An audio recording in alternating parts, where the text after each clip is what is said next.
Welcome students, applied physics 2 की class में आज हम चैप्टर 4 करंट इलेक्ट्रिसिटी यानी विद्युत धारा के एमसीक्यू क्वेश्चन को सॉल्व करेंगे, यानी मल्टीपल चॉइस क्वेश्चन यानी बहुविकल्पी प्रश्नों को सॉल्व करेंगे। और आज ये पहला पार्ट होगा। इसका पहले पार्ट में हम 25 क्वेश्चन को सॉल्व करेंगे। तो आइए सॉल्व करते हैं। पहला question, device which maintains or supply energy for flow of charges in circuit is called, यानी युक्ति जो किसी परिपथ में आवेशों के प्रवाह को बनाए रखती है या आवेशों को प्रवाह को के लिए ऊर्जा प्रदान करती है कहलाती है। तो ऐसी युक्ति जो किसी परिपथ में आवेशों के प्रवाह को बनाए रखने के लिए आवेशों के प्रवाह के लिए ऊर्जा देती है, तो उसको हम इलेक्ट्रिक रेजिस्टेंस विद्युत प्रतिरोध नहीं कहते, इलेक्ट्रिक कंडक्टर विद्युत चालक नहीं कहते। तो ये device C option electric cell विद्युत सेल कहलाता है। इलेक्ट्रिक सेल ऐसी डिवाइस है जो कि किसी भी सर्किट में चार्जेस को फ्लो मेंटेन रखने के लिए क्या करती है, ऊर्जा सप्लाई करती है उन चार्जेस को फ्लो करने के लिए। दूसरा क्वेश्चन देखते हैं। दूसरा क्वेश्चन है हमारा, इलेक्ट्रोकेमिकल सेल कन्वर्ट्स, विद्युत रासायनिक सेल रूपांतरित करता है। तो जो हमारा इलेक्ट्रोकेमिकल सेल है वो कौन सी ऊर्जा इलेक्ट्रिक एनर्जी में कन्वर्ट करता है, क्योंकि इससे हमें इलेक्ट्रिक एनर्जी विद्युत ऊर्जा मिलती है। तो मैकेनिकल एनर्जी इलेक्ट्रिक एनर्जी में कन्वर्ट होती है, यांत्रिक ऊर्जा विद्युत ऊर्जा में कन्वर्ट होती है। ये यांत्रिक ऊर्जा नहीं कन्वर्ट होती। यांत्रिक ऊर्जा हमारे जो जनरेटर हैं उसमें होती है, या पावर हाउस जो हाइड्रो पावर होती हैं उसमें मैकेनिकल एनर्जी हमारी इलेक्ट्रिक एनर्जी में कन्वर्ट होती है। Second option B, light energy into electric energy, प्रकाश से विद्युत ऊर्जा उत्पन्न होती है। नहीं, इलेक्ट्रोकेमिकल ऐसा नहीं करते। इलेक्ट्रोकेमिकल सेल ये हमारे सोलर सेल में होती है, प्रकाश से विद्युत ऊर्जा उत्पन्न होती है। C option, chemical energy to electric energy, रासायनिक ऊर्जा से विद्युत ऊर्जा। तो ये इलेक्ट्रोकेमिकल जैसा नाम है वैसे ही ये केमिकल एनर्जी को विद्युत ऊर्जा में बदलते हैं, यानी रासायनिक ऊर्जा को विद्युत ऊर्जा में बदलते हैं। तो ये सी ऑप्शन हमारा करेक्ट ऑप्शन है। तो नेक्स्ट क्वेश्चन की ओर हम चलते हैं। Rate of flow of charge is called, आवेश प्रवाह की दर कहलाती है। तो rate of flow of charge is called, आवेश प्रवाह की दर विद्युत सेल नहीं कहलाती। विद्युत सेल तो डिवाइस होती है। इलेक्ट्रिक रेजिस्टेंस ये भी डिवाइस है, तो विद्युत प्रतिरोध भी नहीं होता। इलेक्ट्रिक पोटेंशियल विद्युत विभव, तो flow of charge electric potential नहीं होता। जबकि इलेक्ट्रिक करंट विद्युत धारा फ्लो ऑफ चार्ज होती है। आवेश प्रवाह की दर हमारा विद्युत धारा कहलाता है, या rate of flow of charge is called electric current. Fourth question हम देखते हैं। फोर्थ क्वेश्चन है, चौथा question, direction of conventional electric current is, direction of conventional electric current is यानी परंपरागत विद्युत धारा की दिशा होती है। परंपरागत विद्युत धारा की दिशा होती है। इन direction of flow of electrons, इलेक्ट्रॉनों के प्रवाह की दिशा में। तो इलेक्ट्रॉनों के प्रवाह की दिशा में हमारी इलेक्ट्रॉन करंट होती है। हमारी कन्वेंशनल करंट इलेक्ट्रॉन के प्रवाह की दिशा में नहीं होती। In opposite direction of flow of electrons, इलेक्ट्रॉनों के प्रवाह के विपरीत दिशा में होती है। तो ये हमारी कन्वेंशनल करंट जो कि पॉजिटिव करंट होती है, ये इलेक्ट्रॉनों के फ्लो के विपरीत दिशा में होती है। तो ये ऑप्शन हमारा सही लग रहा है। Both of above incorrect, none of above ये भी इनकरेक्ट, इसलिए हम ऑप्शन बी ही टिक करेंगे। Opposite direction of flow of electrons, इलेक्ट्रॉनों के प्रवाह के विपरीत दिशा में ही परंपरागत विद्युत धारा की दिशा होती है। Next question 5, in any circuit 1.6 into 10⁻19 electrons flows in 5 second, calculate electric current, यानी किसी परिपथ में 5 सेकेंड समय में क्या हुआ, 1.6 into 10⁻19 इलेक्ट्रॉन फ्लो हुए, प्रवाहित हुए। इस टाइम में हम देख रहे हैं 10⁻19 इलेक्ट्रॉन फ्लो हुए। तो गणना करनी है प्रवाहित विद्युत धारा की। तो प्रवाहित विद्युत धारा I = Q/T, rate of flow of charge. और चार्ज क्या है? Number of electrons into electronic charge. तो इस तरह से एक इलेक्ट्रॉन के चार्ज में हम कुल इलेक्ट्रॉनों की संख्या से मल्टीप्लाई कर देते हैं तो ये आवेश या चार्ज मिल जाता है। तो इसकी वैल्यू रखेंगे 1.6 इंटू 10⁻19 इंटू इलेक्ट्रॉन, ये तो संख्या पॉजिटिव है तो इसलिए +19 लिखेंगे, और जो इलेक्ट्रॉनों की है 1.6 इंटू 10⁻, ये इलेक्ट्रॉन का चार्ज हो गया। तो इस तरह से n क्या हो गया? 1.6 इंटू 10⁻19 E, एक इलेक्ट्रॉन का चार्ज है 1.6 इंटू 10⁻19 अपॉन T। T कितना है? 5 सेकेंड। तो इसको हम सॉल्व करेंगे, ये कैंसिल हो गया। तो 1.6 का स्क्वायर अपॉन 5, तो इस तरह से 1.6 का स्क्वायर 2.56 अपॉन 5। तो इसको जब हम सॉल्व करेंगे तो ये 0.51 एम्पियर के आसपास आंसर आएगा। 0.51 एम्पियर के आसपास का आंसर कितना है? तो 0.5 एम्पियर यहाँ पर करेक्ट ऑप्शन है। तो 0.5 एम्पियर हम करेक्ट कर देंगे क्योंकि जो हमारा आंसर है 0.51 एम्पियर, तो ये इसके नियर है। 0.5 ampere is right answer for this question. Next question 6, which electrochemical cell can be recharge, यानी इनमें से कौन सा विद्युत रासायनिक सेल को पुनः आवेशित किया जा सकता है? तो पुनः आवेशित किए जाने वाले विद्युत सेल को हम देखते हैं। ऑप्शन ए, प्राइमरी सेल, प्राथमिक सेल, जिनको कैटेगरी है ड्राई सेल, शुष्क सेल, जो घड़ी या और रिमोट वगैरह में लगते हैं वो ड्राई सेल कहलाते हैं। और लेक्लांसे सेल या डेनियल सेल, तो ये प्राइमरी सेल, ये ऐसे सेल हैं जिनको चार्ज नहीं किया जा सकता है, ये वन टाइम यूज वाले हैं। तो वन टाइम यूज करने के बाद इनको फेंकना पड़ता है और दूसरा सेल परचेज करना पड़ता है। तो सेकंड ऑप्शन सेकेंडरी सेल यानी द्वितीयक cell, for example lead accumulator, सीसा संचायक सेल, एल्कली एक्यूमुलेटर, क्षारीय सेल। तो ये हमारे चार्ज होने वाले सेल हैं। तो ये ऑप्शन बी राइट है। तो सेकेंडरी सेल, द्वितीयक सेलों को हम फिर से चार्ज कर सकते हैं। इसमें लेड एक्यूमुलेटर हमारे इन्वर्टर की बैटरी ही लेड एक्यूमुलेटर होती है। एल्कली एक्यूमुलेटर ये ट्रेन के डिब्बों में लगा होता था फॉर स्टोरिंग इलेक्ट्रिसिटी, यानी विद्युत ऊर्जा को स्टोर करने के लिए। और बोथ ऑफ एबव ये करेक्ट आंसर नहीं है क्योंकि ए रॉन्ग हो गया, इसलिए सी हमारा इनकरेक्ट ऑप्शन हो गया। अब डी नन ऑफ एबव होने का सवाल नहीं, तो इसलिए 6 का बी ही करेक्ट ऑप्शन है। तो सेकेंडरी सेल जो भी होते हैं द्वितीयक सेल, वो बार बार चार्ज किए जा सकते हैं, यानी इन्हें पुनः आवेशित किया जाता है। Next question 7, what is EMF or electromotive force E of a cell, यानी किसी सेल का विद्युत वाहक बल E क्या होता है? तो विद्युत वाहक बल क्या होता है? विद्युत वाहक बल एक्चुअल में लगता फोर्स है, लेकिन ये फोर्स नहीं है। तो इसमें बल लगने से हम फोर्स को नहीं मानेंगे। तो यहाँ पर ये एक पोटेंशियल है। क्या है? It is not a force, यह कोई बल नहीं होता, बिल्कुल यह कोई बल नहीं है। बल नाम रखने से बल नहीं हो जाता ये। It is energy given to unit charge, it is energy given to unit charge by cell to flow in circuit. यह जो EMF होता है किसी परिपथ में एकांक आवेश को प्रवाहित करने के लिए सेल द्वारा दी गई ऊर्जा होती है।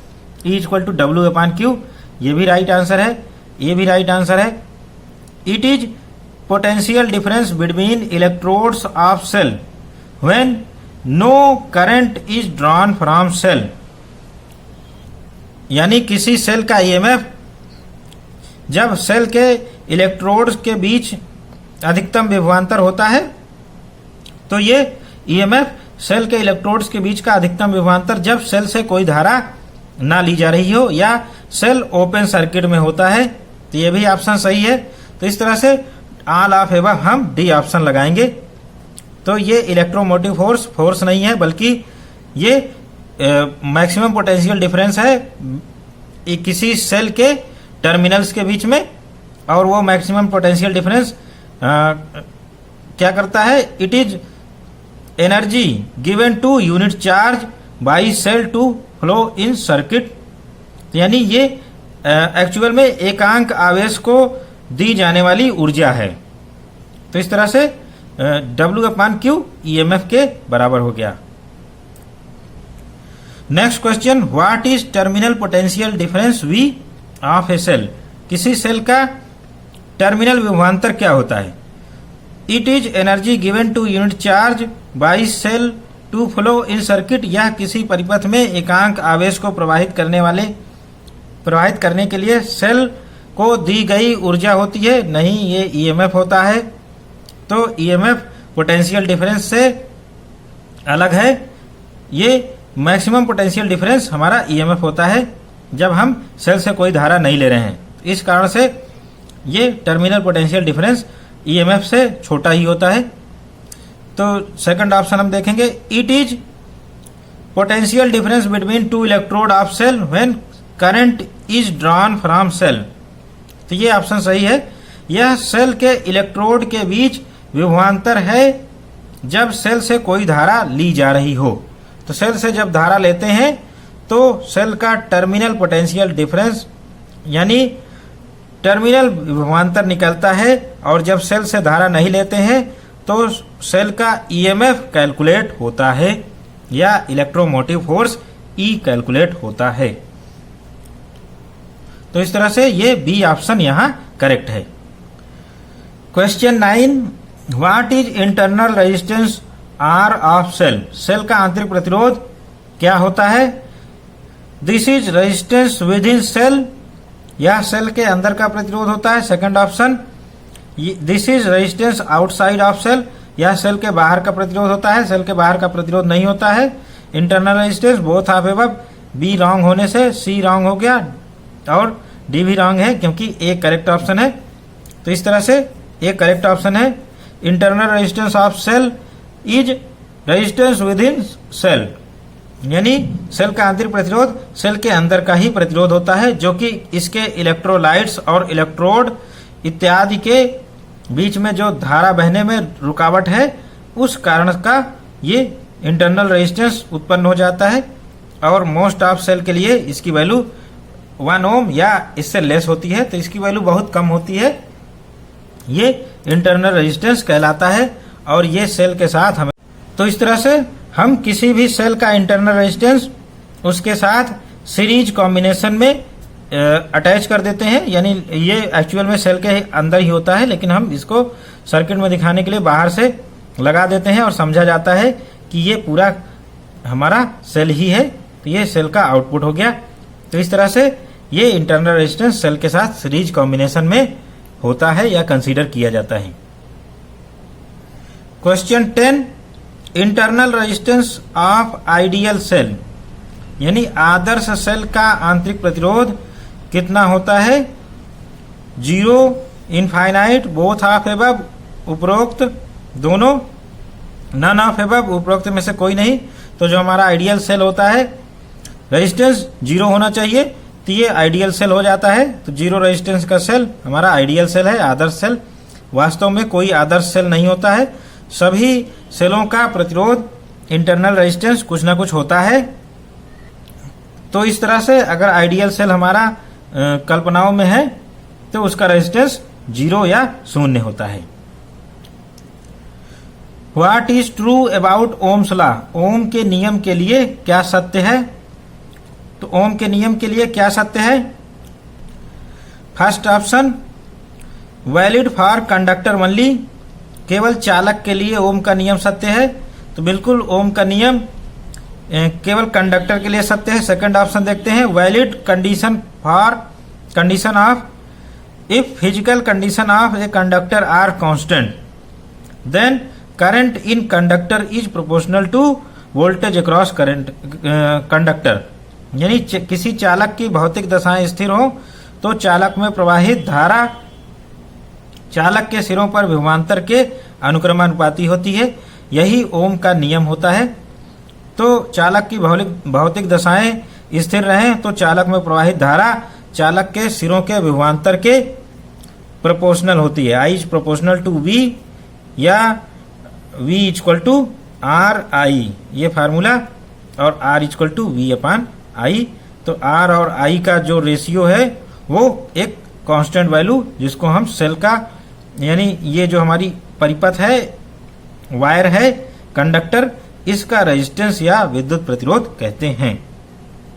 तो इस तरह से दोनों चीजें सत्य हैं। ओम्स लॉ के लिए, ओम्स लॉ केवल चालकों यानी कंडक्टर्स के लिए वैलिड है, और if physical conditions of a conductor are constant then current in conductor is proportional to voltage across conductor, यानी यदि चालक की भौतिक दशाएं स्थिर रहें तो चालक में प्रवाहित धारा चालक के सिरों के विभवांतर के अनुक्रमानुपाती होता है। दोनों सही हैं, तो both of above is correct answer.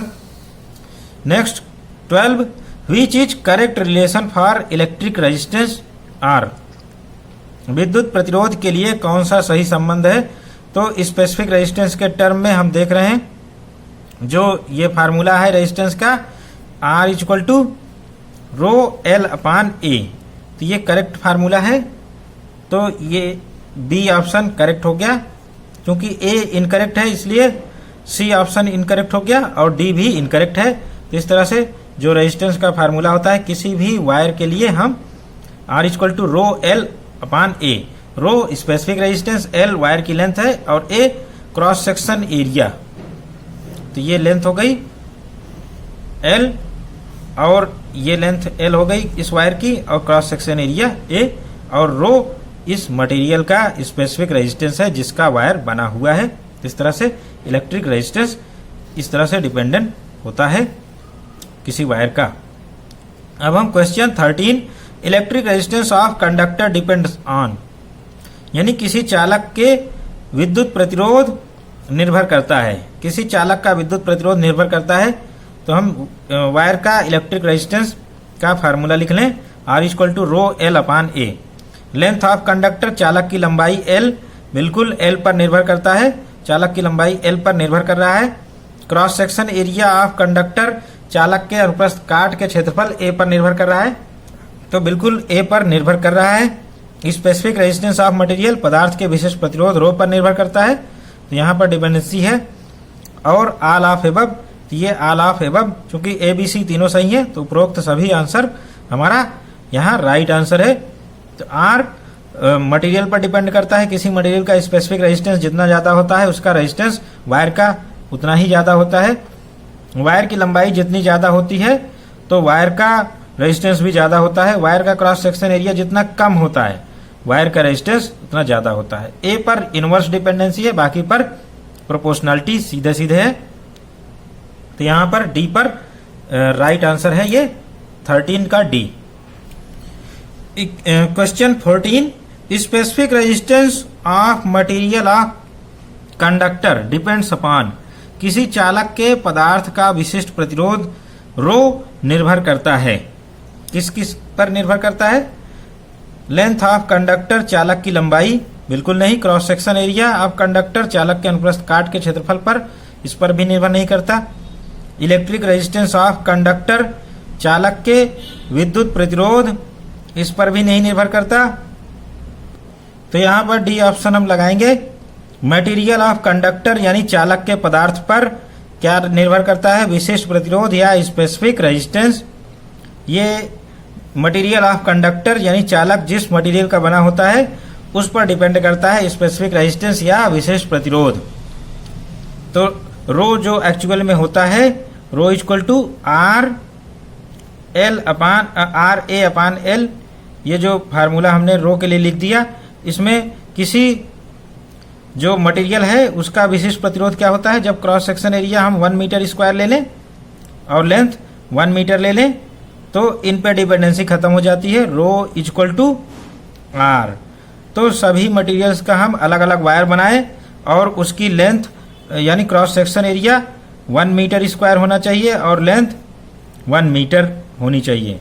तो इस तरह का इस डायमेंशन का जितना भी वायर बनाएंगे अलग अलग मटेरियल का, उन सब का हमारा स्पेसिफिक रेजिस्टेंस निकलेगा।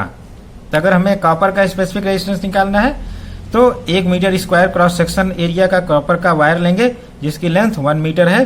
तो इसका जो रेजिस्टेंस यहाँ से इस एंड से यहाँ तक है वही इसका स्पेसिफिक रेजिस्टेंस हो जाएगा। इसी तरह से सभी मटेरियल्स का इस सेम डायमेंशन के टुकड़े का हम निकालेंगे रेजिस्टेंस, और वो स्पेसिफिक रेजिस्टेंस या विशिष्ट प्रतिरोध रो होता है। तो इस तरह से रो लंबाई और क्रॉस सेक्शन एरिया दोनों पर निर्भर नहीं करता, क्योंकि ये डायमेंशन पहले से ही दी हुई है। इसलिए किसी भी मटेरियल का विशेष प्रतिरोध केवल मटेरियल पर डिपेंड करता है, कंडक्टर का किस मटेरियल का बना है। Next question, on increasing temperature of conductor resistance of conductor. किसी चालक का तापमान बढ़ाने पर उसका प्रतिरोध, किसी भी चालक का तापमान बढ़ाने पर उसका प्रतिरोध R डिक्रीज करता है, घटता है, इंक्रीजेज बढ़ता है, रिमेन्स अनचेंज स्थिर रहता है, नन ऑफ द अबव। तो इस तरह से जब भी हम चालक का प्रतिरोध बढ़ाते तापमान बढ़ाते हैं तो उसका प्रतिरोध बढ़ता है। R increases on increasing temperature of conductor resistance always increases for conductor, यानी चालक के लिए चालक का तापमान बढ़ाने पर इसका प्रतिरोध बढ़ता है। ये फार्मूला है। T1 टेम्परेचर पर हमारा जो रेजिस्टेंस है वायर का R1 है, T2 टेम्परेचर पर R2 है। तो ये रिलेशन है R equal to R1 1 plus alpha T2 minus T1। तो ये temperature difference into alpha. Alpha temperature coefficient of conductor है, यानी प्रतिरोध का ताप गुणांक है। टेम्परेचर कोफिशिएंट ऑफ रेजिस्टेंस इसका नाम है। ये कंडक्टर के लिए पॉजिटिव होता है, तो अल्फा पॉजिटिव होता है फॉर कंडक्टर। इसलिए जब भी हम कंडक्टर का टेम्परेचर बढ़ाते हैं तो उसका रेजिस्टेंस भी बढ़ता जाता है। क्यों? क्योंकि इलेक्ट्रॉन के फ्लो के मार्ग में बहुत सारे बाधाएं उत्पन्न हो जाती हैं। ये हमारा कंडक्टर है। कंडक्टर में बहुत सारे फिक्स्ड एटम्स होते हैं। इन एटम से इलेक्ट्रॉन जब भी चलते हैं तो इलेक्ट्रॉन के मार्ग में ये एटम्स आते हैं, और इन एटम से टक्करों के बाद इलेक्ट्रॉन एक सिरे से दूसरे सिरे पर जाते हैं। इसलिए हमारे कंडक्टर का जो रेजिस्टेंस है वो आता है, क्योंकि टेम्परेचर बढ़ाने पर ये जो फिक्स्ड एटम्स हैं ये क्या करते हैं, अब ऊष्मीय ऊर्जा के कारण अपनी स्थान पर यानी अपने मेन पोजीशन पर इर्द गिर्द वाइब्रेशन करने लगते हैं। तो इन कंपनों के कारण इलेक्ट्रॉन और ज्यादा परमाणु से टक्कर करते हैं और टक्कर के बाद पहुंचते हैं। तो इस कारण से जब टक्करों की संख्या बढ़ेगी तो इलेक्ट्रॉन देर से पहुंचेगा, तो इस कारण से ये रेजिस्टेंस बढ़ जाता है। तो ये रेजिस्टेंस बढ़ने का रीजन है टेम्परेचर बढ़ाने पर। क्वेश्चन 16 सॉल्व करते हैं। Equivalent resistance RS of two resistances R1 and R2 connected in series combination, यानी दो प्रतिरोधों के श्रेणी क्रम का तुल्य प्रतिरोध RS होता है। तो ये दो प्रतिरोध हमारे R1 और R2 हैं। इनका सीरीज कॉम्बिनेशन में जो इक्विवेलेंट रेजिस्टेंस है, ये पहला ऑप्शन ट्रू है, RS R1 प्लस R2। तो रेजिस्टेंसेस हमारे श्रेणी क्रम में या सीरीज कॉम्बिनेशन में सीधे ऐड होते हैं। इसी का हम नेक्स्ट पार्ट देखते हैं। Equivalent resistance RP of two resistances R1 और R2 connected in series combination, दो प्रतिरोधों R1 और R2 के श्रेणी क्रम का तुल्य प्रतिरोध RP होता है। तो RP होता है, ये उल्टे ऑर्डर में ऐड होते हैं। तो 1/RP equal to 1/R1 plus 1/R2। तो इस तरह से RP हो जाएगा। इसको सॉल्व कर लेते हैं। R1 R2 R1 plus R2। तो इस तरह से R1 R2 अपान R1 प्लस R2, ये हमारा बी ऑप्शन करेक्ट ऑप्शन है। तो सीरीज कॉम्बिनेशन में रेजिस्टेंसेस डायरेक्टली ऐड होते हैं, पैरेलल कॉम्बिनेशन में रेजिस्टेंस इनवर्स होके ऐड होते हैं। तो इस तरह से हम क्वेश्चन 18 अब सॉल्व करेंगे। क्वेश्चन 18 है what is relation between electromotive force EMF E and terminal potential difference V of cell. किसी सेल के विद्युत वाहक बल ई तथा terminal potential difference V, terminal विभवांतर वी में क्या संबंध होता है। तो हम जानते हैं E is always greater than V, तो इस कारण से पहला ऑप्शन है E equal to V plus I R. तो E equal to V plus I R, तो इस तरह से ये टर्मिनल पोटेंशियल डिफरेंस हो गया। और v equal to E plus I R ये रॉन्ग आंसर है। Both of above is wrong answer, none of above is wrong answer. तो इसलिए ए राइट आंसर है। Terminal potential difference and EMF के बीच में जो रिलेशन होता है EMF E is V plus I R. I current है और आर की वैल्यू इंटरनल रेजिस्टेंस यानी आंतरिक प्रतिरोध होता है। तो इस तरह से सेल का आंतरिक प्रतिरोध 0 हो जाए तो ई और वी आपस में बराबर हो जाएंगे। तो ये हमारा ईएमएफ और टर्मिनल पोटेंशियल डिफरेंस के बीच में रिलेशन होता है।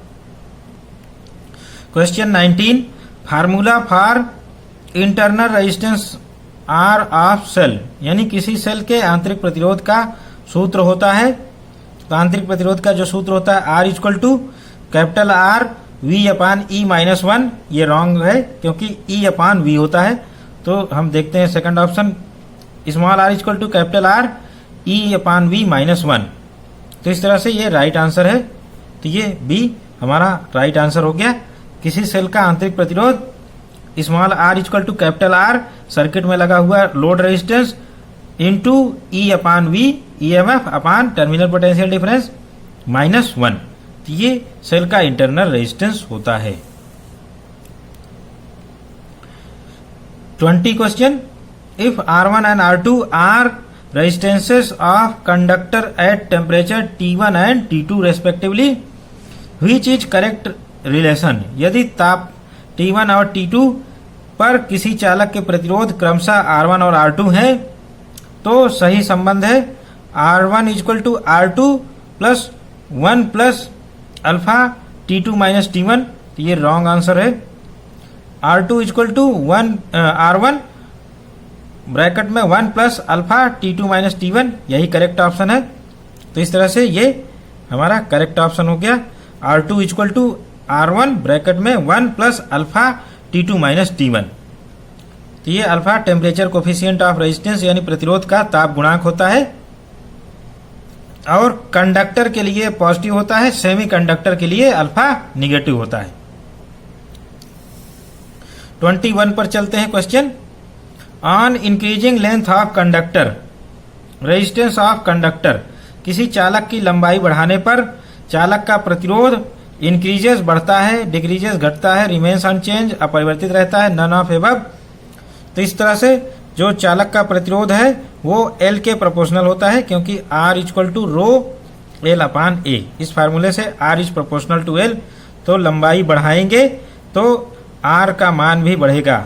L हम इंक्रीज करेंगे तो ये इफेक्ट क्या देगा, R विल आल्सो इंक्रीज।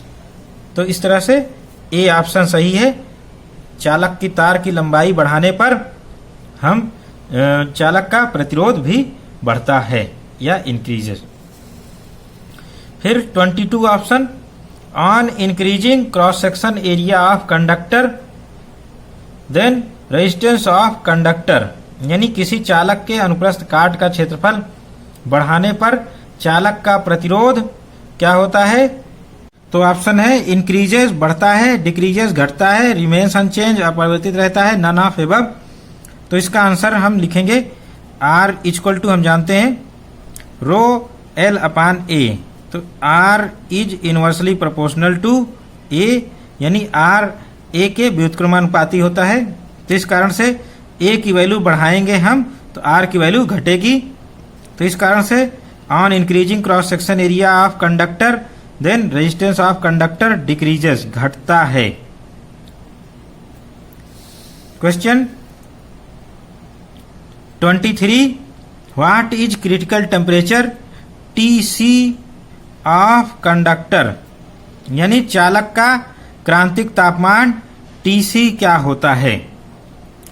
तो ए ऑप्शन है eight which resistance of conductor becomes infinite, यानी जिस तापमान पर चालक का प्रतिरोध अनंत हो जाता है। तो ये आंसर नहीं है। तो चालक का रेजिस्टेंस ऐसे ही कम होता है तो अनंत कैसे हो जाएगा? Eight which resistance of conductor becomes zero, यानी जिस तापमान पर चालक का प्रतिरोध शून्य हो जाता है। तो ये करेक्ट ऑप्शन है। तो क्रिटिकल टेम्परेचर किसी भी कंडक्टर का वह टेम्परेचर होता है जिसपे हमारे रेजिस्टेंस या कंडक्टर का चालक का जो रेजिस्टेंस है वो जीरो हो जाए। तो किसी चालक का प्रतिरोध जिस तापमान पर जीरो होता है वो क्रिटिकल टेम्परेचर या क्रांतिक तापमान उस चालक का कहलाता है। ये वेरी लो होते हैं, ये लगभग 0 डिग्री केल्विन के ही आसपास होते हैं। तो ये क्रिटिकल टेम्परेचर किसी भी चालक का कहलाता है, क्रांतिक तापमान इसको Tc से रिप्रेजेंट करते हैं। Question 24, resistance of super conductor यानी अति चालक का प्रतिरोध होता है। तो सुपर कंडक्टर का प्रतिरोध होता है इनफाइनाइट अनंत, बी ऑप्शन शून्य या zero, C option both of above, D option none of above. तो जो ऑप्शन सही है हमारा, सुपर कंडक्टर का जो रेजिस्टेंस है वो जीरो होता है। तो कंडक्टर सुपर कब होता है? तो सुपर कंडक्टर तभी होता है जब उसका रेजिस्टेंस जीरो हो जाए। तो यानी कंडक्टर को क्रिटिकल टेम्परेचर से नीचे कूल कर दें।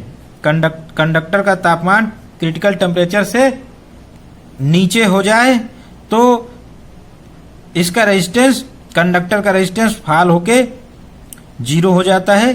तो ये घटना हमारी सुपर कंडक्टिविटी कहलाती है और इस अवस्था में जो कंडक्टर प्राप्त होता है वो सुपर कंडक्टर या अतिचालक कहलाता है। तो ये जीरो रेजिस्टेंस वाला हमारा सुपर कंडक्टर होता है। सुपर कंडक्टर का जो रेजिस्टेंस होता है always zero. Next question 25, conductance of super conductor यानी अतिचालक की चालकता क्या होती है? कंडक्टेंस हम जानते हैं रेजिस्टेंस का व्युत्क्रम होता है और सुपर कंडक्टर का रेजिस्टेंस तो R के जीरो होने के कारण G की वैल्यू क्या होगी? यहाँ जीरो रखेंगे तो G की वैल्यू हो गई इनफाइनाइट, यानी अतिचालक की चालकता अनंत होती है। Conductance of super conductor is infinite.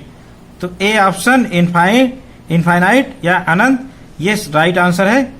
Conductance of super conductor is infinite, अतिचालक की चालकता अनंत होती है।